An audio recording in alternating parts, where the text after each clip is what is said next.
What's happening? This is Dylan Barry, and this is the Demystifying Blockchain, NFTs, Metaverse, and Cryptocurrency for the music industry. I got my man, the legend, Mr. Scotty Page from Pink Floyd. What up, Scotty? Yay. Happy to be here, man. I can't believe it. It's show number 7, brother. No, show number 7. I can't believe we made it this far. I know. and I feel much smarter now, too. I got to tell you, I feel much smarter. It's great. We've had some really good guests. I've been learning stuff. I mean, that's what's so beautiful about this space. It's like the Wild West. I feel like I'm in massive education every day. I'm learning from so many people in this space. It's unbelievable. Man, and it's evolving so quickly that it's like, as soon as you think you got a beat on it, you're like, oh, they did what? And they did it how? Like, it's just cool, man. It's innovation at its fullest. We also have my man, Mr. Tim Glover, in the house tonight. And Mr. Tim Glover is the CEO and co-founder of Chronicle. Chronicle is an NFT platform and studio that prioritizes the ease of use, allowing anyone to buy, sell, or trade collectibles from the world's leading brands. Their recent partnerships include Bleecker Street, Paddington Bear, one of my personal favorites as a kid, the CW Network, Penn and Teller, and the Discovery Channel, and more. What up, Mr. Tim Glover? Dylan and Scott, thanks for having me. You're welcome, man. Who could blame you for being excited about being here with us? I mean, I know, right? And legends in our own minds. Legends in our own minds, right here. I was going to say, I'm just thrilled to be on the same time zone as everyone. So that's a good start. That's a first for me. So Chronicle, I guess the inception was there, and we've kind of been using all of 2021. To kind of sort of build the idea out and get investment and build the product and establish the relationship with the brands, and now I guess as most people would probably be aware, Australia did have a lockdown for a considerable amount of time due to COVID. We've that lockdown is now we're able to travel, which is wonderful, and so first thing first, had to come to LA. Oh man, I love Australia. I had one of the best times, one of the top 5 times of my life in Australia. It was during the 200th anniversary. We were there. I was on a tall ship. It was there. We were there with Pink Floyd. It was the first time we'd actually played the country. And I remember being on that tall. I was on a ship, 120 foot yacht kind of a thing, old tall ship. That place was on fire. There wasn't 1 square inch of water that didn't have somebody on a boat, a gondola, or whatever. I mean, the most festive day I've ever been in. It's unbelievable. I have a crazy place. I love Australia. Great fun. Dude, that sounds crazy. So yeah, one of my dear friends, Chris Cheney, is over there in Melbourne. Chris, the Living End, one really great band. But yeah, man, I've been feeling his lockdown pain, man. It's hard for us music folks and everyone else to be stuck inside. Yeah. So that's right. Yeah. I want to talk a little bit about your history real quick, because I find this story is great. So tell us about the Jurassic Park site that you started that got the attention of Amblin and Jurassic Park, where they eventually ended up bringing you in as part of their marketing team. Tell us about this. It's a great story. Okay. Yeah. Okay. This is kind of how it all connects with Chronicle as well. So I was a avid Jurassic Park fan, as many millions of other, I guess grown-ups now around the world, given the first movie came out in 1993. And the last film came out, well, at the time, in 2001, Jurassic Park 3 was the film that came out. Then there was like this hiatus of indecision, I guess, with the studio. Are we going to do a 4th Jurassic Park film or not? Whatnot. And this happened for like at least 10 years. Come to sort of 2012, 2013, Universal Pictures starts to actually say, hey, we found a director. Where we've got this guy. He just did a film called Safety Not Guaranteed. His name is Colin Trevorrow. Jurassic Park 4 is a go-ahead. And then all of a sudden, like I don't know, it's kind of like the Jurassic fan base was like this dormant, decentralized fan base that didn't really have a HQ, but we were just out there in the ether, and pretty much anyone was just trying to find even an iota of a premise to what this new movie would be about. And there was a website I remember that came out where, I think it was Joe Blow's website, that came out with a bit of a synopsis for what this new Jurassic Park film would be about. And it was just a blank statement basically saying that there's going to be an operational theme park again, owned by a billionaire CEO from India. So I got in touch with one of my friends, Jack, over in the UK, and Jack is now also with Chronicle. And I was like, hey man, like, wouldn't it be fun if we kind of like, kind of created like an in-world website where we were piecing together the events of the first movie with the lead up to this premise, where we fill in the gaps ourselves as fans of what we would like to kind of see in the upcoming movie and franchise, with InGen and Dr. Hammond and Henry Wu and all of these really iconic characters. And so we did this thing in the space of about a week, put it online, didn't say that we were behind it, but we just seeded it to that, that decentralized kind of community, and Twitter just picked it up in a storm. IGN picked up on it. They actually thought Universal Pictures had dropped a viral marketing website for the movie because we didn't say we were behind it. And so that kind of, domino effect, IGN reaches out to Universal, Colin Trevorrow, the movie director, who's doing Jurassic now, picks up on it, and he's like, oh, this is really cool. And that, that statement alone worked in our favor. Universal actually ended up reaching out to Jack and I and basically said, hey, we love what creativity you guys have had for this. Do you want to work on the real thing? And, let's actually get you guys over to Los Angeles. Let's get you face to face with Colin, and let's actually build out what ended up becoming a digital immersive experience for fans via the Masrani Global website for Jurassic World. Jurassic World does very well at the box office, makes, I think, $1.6 billion internationally and domestically. Universal announces 2 more films, and then all of a sudden, Jack and I, where we are basically Jurassic consultants, I guess, with Universal and Amblin, they're getting us to consult on toys, merchandise, t-shirts and That's awesome. VR stuff. That's crazy. Yeah, it got pretty crazy. And I think, kind of getting into crypto around the sort of 2017, 2018 period, we started to sort of think about, okay, we've got this sort of experience that we've been getting with Universal and Amblin, and having done Jurassic World and then Jurassic World Fallen Kingdom as well with the Dinosaur Protection Group. How can we sort of continue this, I guess, in this Web3 environment in terms of NFTs and metaverse, and that's kind of the seed story, I guess, with how Chronicle is incepted. Wow. Yeah. Are you so tell us about Chronicle a bit. What is the whole, is it a metaverse? What is it all that you're building exactly? Yeah, so we realized that there were 2 requirements, one from a fan perspective and one from a brand perspective. Mm-hmm. And this is after speaking with several of the major studios as we were kind of doing the planning phase for what Chronicle would become. We realized very early on that,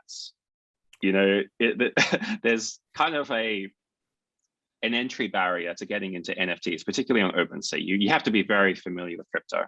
You need to know your MetaMask.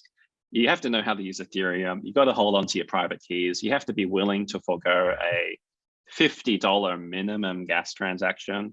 That's on a good day. So, how do we get like anyone, without any prior crypto knowledge to get in on this awesome NFT hype? And we kind of thought, okay, well, look, if we kind of look to create a multi-platform, environment where we ease the onboarding process for a lot of these fans, that would be a great step. And so that was one of the first things we did with Chronicle. We centered it more around how you would sign up to a social media account. You would use an email address, or you could do a one-click sign in with your Google or your Facebook account. We wanted to ensure that, at least for now, while we're still educating our early users and fans, the collectibles would sort of stay inside your user profile of your account within Chronicle, which means that, you know, I could be on my laptop at home, purchasing a collectible from Chronicle, and then I can go out on my mobile phone later and show my friends that same collectible from my phone. So we had that advantage to ourselves and not having the risk of having, you know, keys stolen, etc. Did you set up? I'm sorry, go ahead. Yep. No, go ahead. Yes, sorry, go on.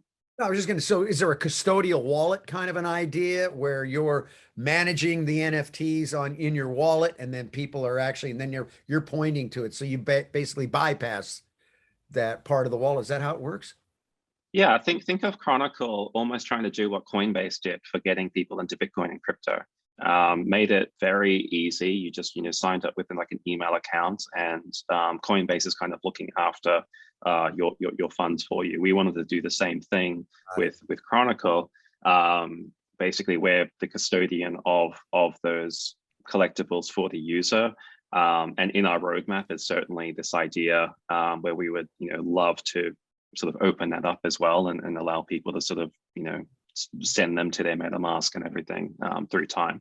Of course, obviously payments as well. So, you know, things like credit card integration as well is something that we adopted very early.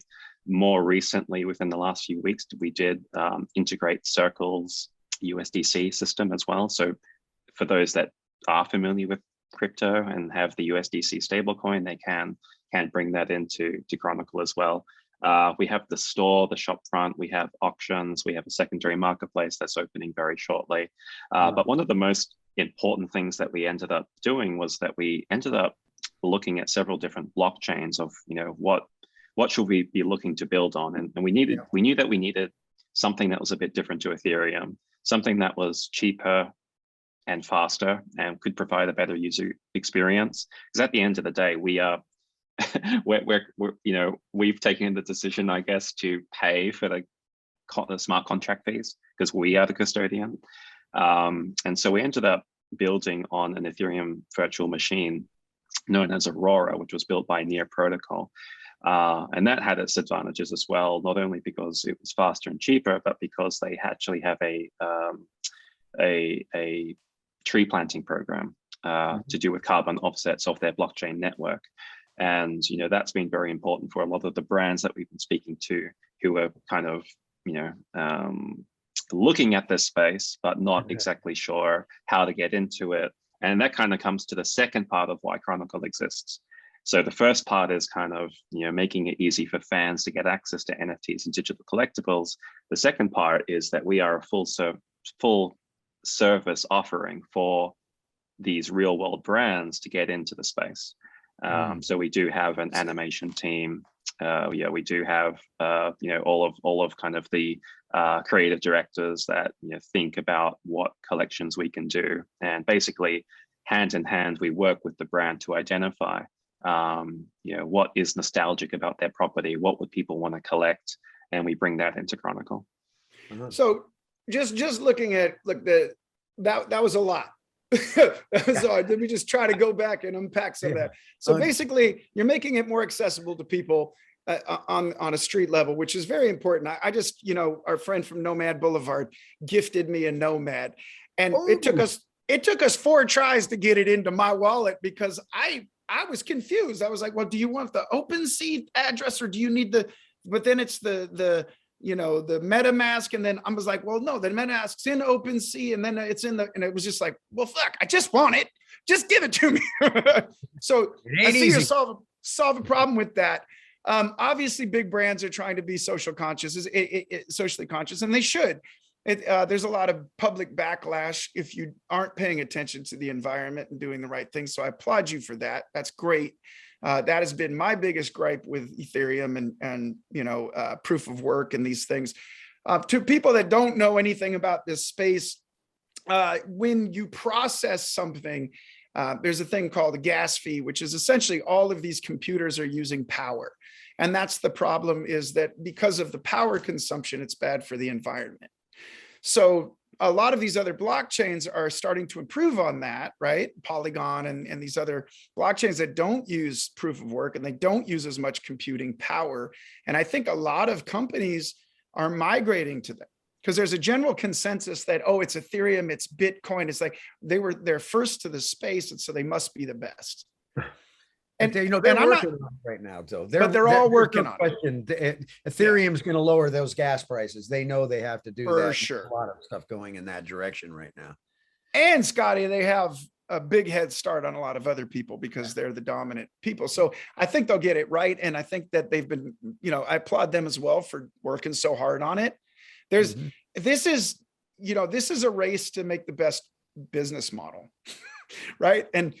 And it's interesting to see that sort of push me, pull you of the first adopters also realizing the mistakes they made and iterating on them and everybody kind of figuring it out. So I have a question for you, Scotty.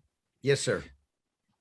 How are NFTs driving the future of art and entertainment? In a nutshell, what do you think the biggest opportunity for art and entertainment specifically is? Direct-to-consumer business model, bypassing the old system. It's freedom at the highest level for artists and people to be able to have this wallet-to-wallet model that has no more third party having to go to get in the middle of. It manages the whole thing. I mean, to me, like I say it, and I say it every one of these shows, the fundamental concept and how it works, it's the biggest thing I've ever seen in my career. I mean, I went through CD-ROM, I went through internet. Obviously, you can say the internet was obviously a big one, but this one is one that powers the people. This is a freedom play for the people finally being able to take back, and artists get to take control of their works again now, right? Because to me, in sense, it's publishing, so it's source and then derivative works. I can also take the part that's incredible is the person I sell this to. If I think through the gamification, this stuff, they can make money off of it too. So I can empower my audience to make money together with me off of my works. And this is so revolutionary, the business models that come out of this. And when people realize that NFTs are experiences, everything will be NFT. We're going to be interacting with NFTs when I go to the hair salon. You're going to be interacting when you go to the restaurants, the bars. You're buying a car, buying a piece of real estate, because it is a new model. And the fact that it allows to bring people that don't really know much about crypto, it brings them into crypto, because at the end of the day, NFTs is currency. It's a form of currency. Now, the Fed might not like it. We may not like to talk about that, and there's a big case to make with the fact that an NFT could actually be worth more than a fungible token because of the utility that could be built into that NFT. Right. So could be more value, right? But more importantly, Scotty, let's talk about you going to the hair salon. Yeah. Do you go to the salon, Scotty, to get your hair done? Oh yeah, all the time. I've always loved you always have perfect hair. I always just wear a hat. Perfect. I actually have hair in there. I just don't. Oh, you do. That's good. I don't choose to expose it to the world. Yeah, no, I think that a lot of people are used to paying fees in every single instance, right? Your money, and like, you think the bank is free? No. What do you think all those transaction fees, to wire funds cost you $35? They're gatekeepers. If you're a Ticketmaster and you buy a ticket to go see a concert, guess what? Ticketmaster's controlling the venue, they're controlling the money, and they're controlling a big chunk of it. So the artist is at the end of that thing. When you remove the need for that, and yes, we have gas fees and other fees now, right? But those are going to be going lower and lower and lower and lower to the point of almost non-existent, if not non-existent at some point. You put the money back in creators' pockets, right? And all of my businesses have been to try to bypass gatekeepers. SmashHaus, my business SmashHaus, which is a two-sided marketplace. We do NFTs. We also do direct to sync licensing. We do direct to radio for musicians. What we've tried to do is, when you're working in film and TV, the gatekeepers are music supervisors, right? Bypass them by going to the producers and the editors. So if you're using an NFT, you're going directly to the creator. Directly. And that's the big evolution, right? And I gotta say, I get pushback from people that listen. They go, "Oh, this is just a fad. This is bullshit." And I remind them, go back and look at the press when the internet started. Look at the comedians doing their stand-up shows, blowing holes in it like this is ridiculous. And the news saying the fad of the internet is exploding as people flee the internet, right? It'll have its kinks, but it ain't going away, man. No, dude, once you get into, listen, I've been in the selling side of NFTs, right? But now I started to get into the collecting side of it, and it is so hooky. It is like, I totally get what this is about. When Gary Vee came out and said, it's the community, it's what this is about. I'm telling you, it is very, very hooky. You got into this model, you want to flex, you want to show your collections, you know, and yeah, this is, yeah. And the other thing that's so incredible that I wanted to point out is what happens is when the transaction happens, everybody gets paid at that moment. It's like I've been out working on, you know, helping people get their NFTs out there. And for that, I get my little chunk. And now it's like I wake up in the morning and I go look at my wallet. See what happened, what kind of activity. Where am I at? Where am I at? Paid at the same time. It's beautiful. It's crazy cool. I mean, it's well, crazy. and you know, I was thinking about this, and Tim, by the way, I'm going to get to you in just 1 second. Tim, sorry to take. I got over. I like it. We're going down the rabbit hole. we got Scott Page on here. That's who you were just listening to. Scott from Pink Floyd, Toto, Supertramp. My dude is a musical legend and an NFT pioneer.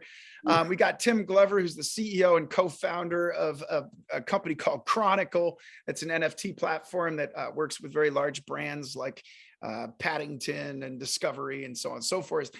I wanted to ask you, Tim, a little bit about security, because security is an issue. We just had a big breach that happened. What was that breach, Scotty?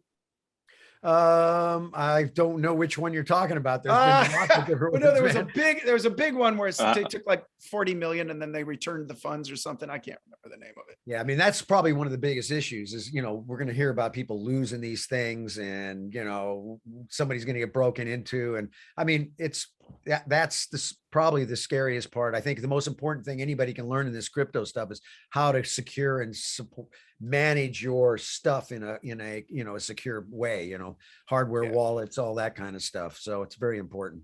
So Tim, what are you doing to solve those issues within your platform, Chronicle? Yeah, so I guess just going to your point, I guess you know, I think all of the things that you're discussing about decentralization, those are all of the positives. And if there is a negative, it is the fact that things like smart contracts, decentralized platforms like OpenSea, or, you know, whether it's like a Uniswap or a DeFi platform, basically you put up your code, don't you? You put up your smart contract code for the whole world to see. And that's kind of where you may get, you know, spammers or phishers or hackers trying to exploit the smart contract code with some of these platforms. And so, yeah, in the last few weeks in particular, there has been an increase in kind of like phishing scripts, I guess, where if you interact with what you think is a legitimate email or a smart contract, you know, it's actually basically taking away your NFTs from your private wallet. That's the scary thing. So yeah, but you obviously want to make sure. Yeah. Even if they take it away from your private wallet, the only way they can really do that is to infiltrate the smart contract and make them the next blockchain owner, which doesn't that expose theft? And then all of a sudden you're publicly showing you stole something?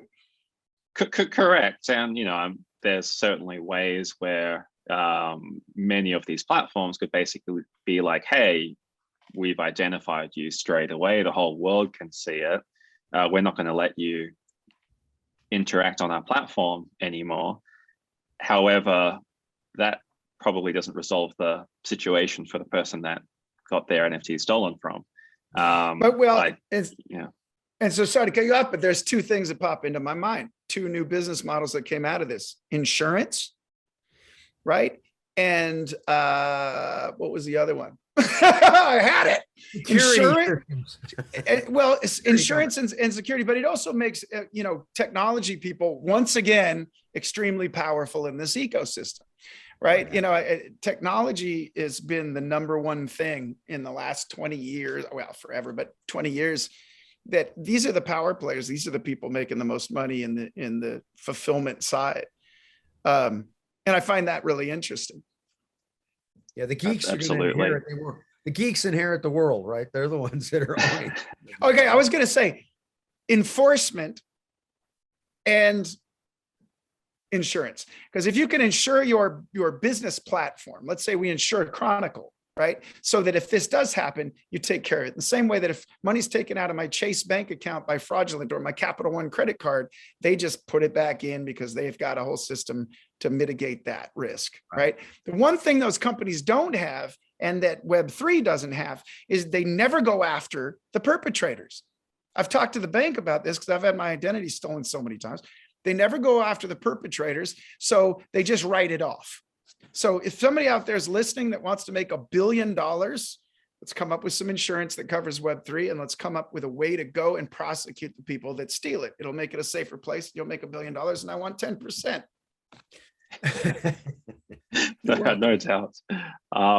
Yeah, I mean, I guess to directly answer what you were asking, Dylan, was that, you know, how's Chronicle looking at this? Well, yes, we do have, you know, the insurances in place for the actual Chronicle platform, but one of the advantages is of the way that we've architectured the platform, at least for now, is that we do have this enclosed ecosystem where the collectibles stay within Chronicle because we are looking after them. So, you know, the most malevolent thing that we probably have to deal with is, you know, someone maybe trying to access someone's account, which we can stop from our side, or it could be someone trying to, you know, fraudulently use someone else's identification to pass a KYC, which we can identify as well. So a little bit more security. Internet 101, right? There's not an internet platform out there that doesn't have to deal with that. Yeah, so Scotty, go ahead. No, I was just gonna ask you real quickly about what we got coming up, because I know we got NFT LA coming up. We're gearing up for the 28th through the 31st NFT LA. It's kind of the first big NFT event here in Los Angeles.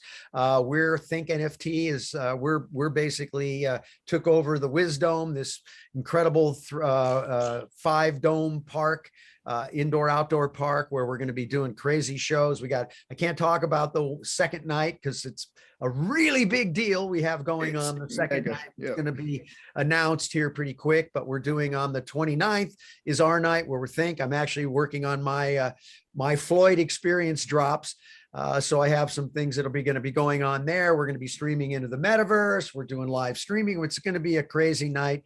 And brother Dylan and us will be there. Our podcast thing, you're going to be rocking those days. And it's going to be really a lot of fun.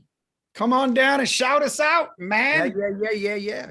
We'll make you rich and famous. It'll be great. So I just wanted to recap here. That's Mr. Scott Page, the man, the legend. We also have Tim Glover on here, CEO and co-founder of Chronicle. You can follow Tim at chaos_Timothy on pretty much everything, right? Pretty much everything. Scott Page is at I am Scott Page, right? I am Scott Page. That's me everywhere. You can find him everywhere. Definitely connect with Scotty. I do not know anybody who's more connected in this space than Scott Page. He seems to be in every room, everywhere, all the time. And so I get to live vicariously and be your wingman on all of these things. Except when I was trying to get into your metaverse talk the other day, when you were in the metaverse, all my friends got in. Everybody was in there except for me. I don't know what I had. We just had a Noise Society. Noise Society is our secret society of leaders in the music business. And we just had an event in the metaverse, which is really cool. But I don't know why you couldn't get in. Were you trying on your phone or something? Yeah, I was trying. I couldn't. I don't know what was happening. It kept giving me some kind of weird loop. I don't know. Well, we'll do it again. I do want to take a moment to shout out our friends that are actually in Ukraine right now who own that company. And just send our love and hope for peace over there to them. Yeah. But listen, everybody, we're a world tribe. We're all in this mess together. We all got to support each other. Tim, I appreciate you being on the show, man. Thank you. We'll all go check out Chronicle. Keep up the good work. Thanks Scotty Page. I'll see you next week, man. Well, you're going to see me tonight or tomorrow night. Actually, right? I'm going to see you tonight. Yeah, or I think I'm going to come. I think I'll come Saturday. Tim, you're going to come, right? So we'll make sure we get you where you need to go. It's called Wisdom LA.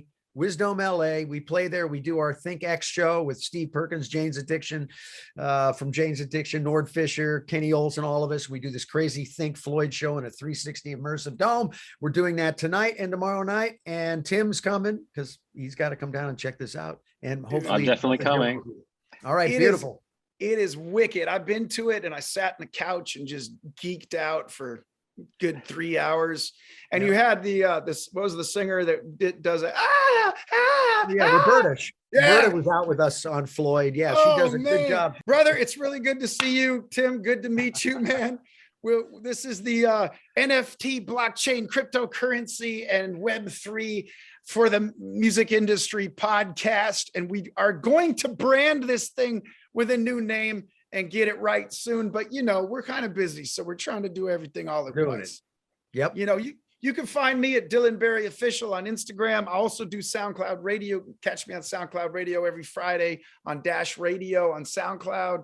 And my company is SmashHaus. Check out SmashHaus. It's Smash, HAUS. And that's the podcast for today. Thanks, everybody. I appreciate you.